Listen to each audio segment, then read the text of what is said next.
Selama ini, kubu PD Perjuangan dan Hasto selalu menuduh bahwa ada intervensi politik atau kekuasaan dalam kasusnya. Tapi ternyata PD Perjuanganlah yang melakukan intervensi politik. Supaya tidak gagal paham, nonton video ini sampai tuntas. Tapi sebelum itu, saya akan bahas dulu beberapa informasi menarik. Pertama, soal tim pengacara Hasto. Ternyata Hasto hanya membawa 17 pengacara dalam menghadapi jaksa KPK di persidangan yang sudah dimulai beberapa hari lalu. Ini berarti Hasto tidak lagi membawa 1.000 pengacaranya yang awal-awalnya disombongkan dia saat menghadapi pra-peradilan. Karena setelah menghadapi 2 kali upaya pra-peradilan, 1.000 pengacara itu tidak mampu berbuat apa-apa. Kedua sidang pra-peradilan itu gugur. Hasto malu kalah telak dengan KPK. Nah, mungkin Hasto tidak ingin malu lagi seperti di pra-peradilan, karena 1.000 pengacaranya pun menjadi bahan olokan publik. Jadi Hasto tinggal menyiapkan 17 pengacara agar kalau kalah juga di sidang, dia tidak terlalu malu seperti di pra-peradilan. Nah, yang menarik juga di tim pengacara Hasto ini ada nama mantan juru bicara KPK, yaitu Febri Diansa. Febri ini disombongkan tim pengacara Hasto seolah-olah bisa membantu memenangkan Hasto. Tapi bagi saya, setelah melihat track record Febri sebagai pengacara, malah semakin menunjukkan kalau Hasto memang bersalah. Dan menguatkan bahwa Hasto akan kalah di sidang melawan jaksa KPK. Karena Febri ini rekam jejaknya sebagai pengacara buruk. Dia selalu membela penjahatnya. Seperti dia membela Verdi Sambo saat kasus kematian Brigadir Joshua Huta Barat. Dia juga menjadi pengacara terpidana korupsi Syahrul Yassin Limpo atau SYL. Dan kini Febri menjadi pengacara Hasto terdakwa kasus korupsi. Sebagai seorang mantan pegawai KPK, malah sebagai juru bicara, Febri seperti mempermalukan dirinya sendiri. Sebagai aktivis anti korupsi, dia seharusnya melawan korupsi, bukan membela para tersangka korupsi. Mantan penyidik senior KPK Novel Baswedan juga ikut menyorot Febri. Bahkan Novel menyesalkan langkah Febri yang ikut membela Hasto. Padahal menurutnya, Hasto dan PD Perjuangan salah satu motor pelemahan KPK di 2019. Bahkan saat kasus Harun Masiku dan Hasto bergulir kala itu, Febri sementara menjabat sebagai juru bicara KPK. Jadi Febri tahu persis keterlibatan Hasto dan Harun Masiku. Tapi saya juga ada pertanyaan gini nih, ada yang menarik nih. Sinyalemen yang diajukan Mas Novel ada peristiwa lain yang mudah-mudahan itu bisa dibongkar. Jangan-jangan itu yang menyebabkan konsolidasi lawyers dari pihak Hasto itu diperkuat. Sampai meng-hire salah satu temannya Sobat Yudi ya untuk menjadi lawyer itu. Salahnya Bang F gitu kan. Apa itu ya yang jadi itunya? Jadi ini dengan begitu dia akan coba memperkuat pertahanan karena akan ada satu informasi yang akan coba dibuka. Ya bisa jadi Pak ya, karena memang kan ya dia udah jadi lawyer ya, jadi siapapun yang minta jasa dia kan pasti dengan alasan tidak bisa menolak dan sebagainya gitu ya. Ya dan udah jadi kuasa hukumnya. Dan saya pikir sebenarnya ini agak sedikit coy ya. Kalau kita ya karena ya itu kan waktu itu adalah jubir Pak.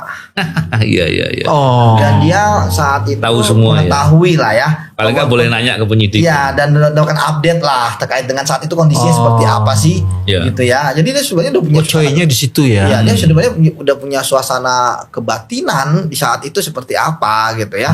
Belum lagi kan waktu ada pemulangan penyidik ya si Rosa itu yang Kasatgas ini kan.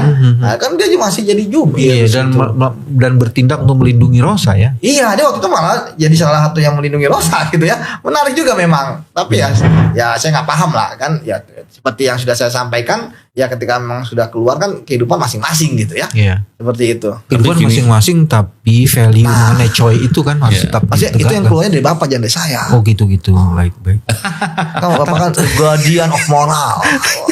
Tapi begini, bisa itu sebagai coy, bisa juga sebagai kebangetan. Kenapa? Karena begini, kalau kita lihat bahwa kan tahu bahwa saat itu yang membuat pelemahan KPK seperti apa tahu. Yang membuat TWK itu seperti apa tahu. Yang bikin kemudian teman-teman dikerjai di PTIK seperti apa tahu. Iya. Masa kemudian lupa, itulah menurut saya kebangetan. Kalau saya malah berpikir sebaiknya jangan-jangan karena itulah dia di hire. dari sisi kebanggaan tekannya, dari sisi ininya, dari sisi kepentingan untuk pembelaan Mas Hasto, diperlukan orang dari pihak dalam yang memahami masalah supaya bisa dibongkar. Tapi terlepas dari itulah Pak, seandainya pun betul kepentingannya tadi, faktanya memang jelas gitu. Jadi mestinya nggak menjadi risau ya, nggak menjadi risau soal itu. Cuman dan saya yakin juga pembuktiannya cukup kuat kok. Dengan begitu maka mestinya hal-hal itu nggak terlalu. Cuman masalahnya memang betul masalah coy, masalah kebangetan, masa sih nggak tahu gitu. Iya. Dan kalau kemudian, dan dia pernah jadi saksi juga di KPK loh, waktu perkara SCL kan. Jadi saksi. Iya. Kasus mantan menteri. Oh iya, betul. Kan, jadi maksud saya ya ngapain terus kemudian ya ini moral aja ya, maksudnya masa dia berhadapan dengan teman sendiri gitu kan, jaksa-jaksa itu kan ya teman dia juga dulu kan.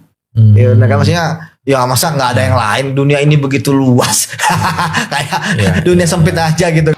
Menurut saya, hanya 3 alasan Febri yang berlatar belakang aktivis anti korupsi membela terdakwa korupsi. Pertama, karena alasan uang.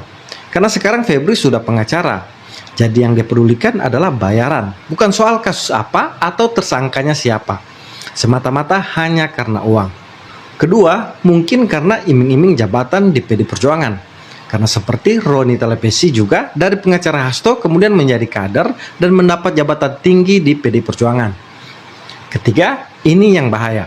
Jangan-jangan ada keterlibatan Febri di kasus Harun Masiku dan Hasto.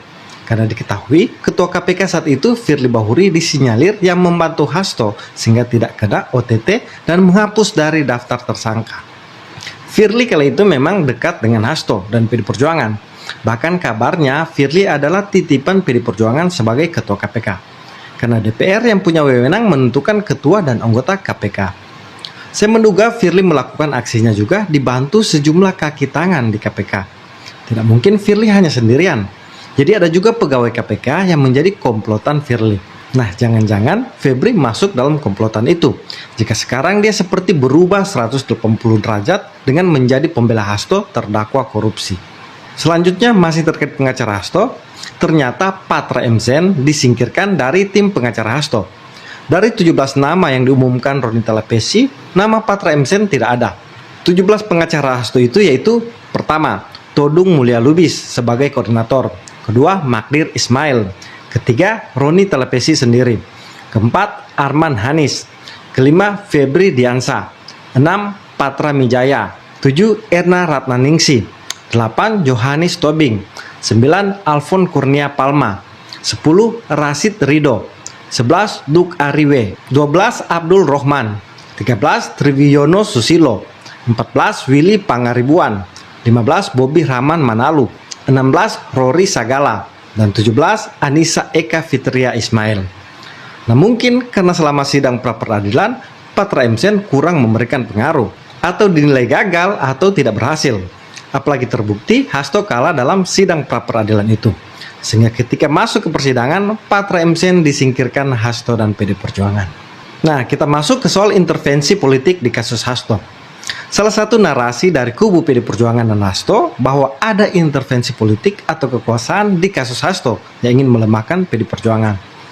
Namun Novel Baswedan berpikir sebaliknya. Dia menduga intervensi politik itu terjadi, tapi terjadi di 2020. Ketika Hasto bebas dari radar KPK. Menurutnya kala itu sangat kuat ada campur tangan politik sehingga Hasto boleh lolos.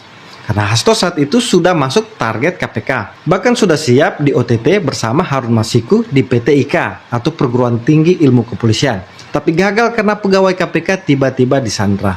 Dia menduga Ketua KPK saat itu, Firly Bahuri, melakukan intervensi karena ada pesanan politik.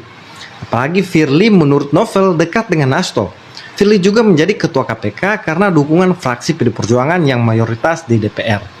Megawati juga tidak segan-segan menunjukkan kedekatan yang sangat erat dengan Firly.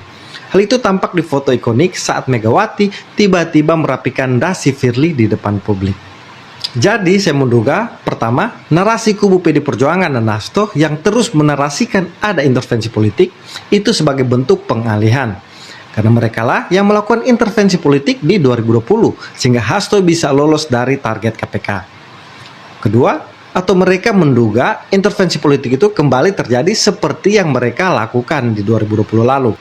Menurut saya, kubu PD Perjuangan dan Hasto tidak sadar publik saat ini sudah semakin cerdas menganalisa sikap dan fakta-fakta politik yang mereka tunjukkan. Seperti saat persidangan juga, Hasto menunjukkan kegelisahan ketika mendengar kronologi tindakan jahatnya yang dibacakan jaksa KPK. Hasto gerak-geriknya menjadi aneh dan tidak biasa. Hal itu pun menjadi sorotan salah satu media. Terakhir, melihat dari track record KPK, biasanya ketika seseorang sudah masuk persidangan, dipastikan dia akan segera naik status menjadi terpidana. Dalam arti, akan terbukti dan divonis bersalah. Karena ketika KPK naik ke persidangan, mereka sudah memastikan semua bukti kuat dan akan menjerat si terdakwa. Sehingga belum ada satupun terdakwa korupsi bisa lolos di persidangan saat melawan jaksa KPK. Jadi saya yakin dengan track record KPK ditambah Febri Diansyah menjadi pengacara Hasto, Hasto akan segera naik status menjadi terpidana korupsi. Hasto akan segera mendapatkan predikat baru sebagai koruptor. Karena suap juga masuk dalam bagian korupsi menurut Undang-Undang Tipikor. Salam kontra narasi.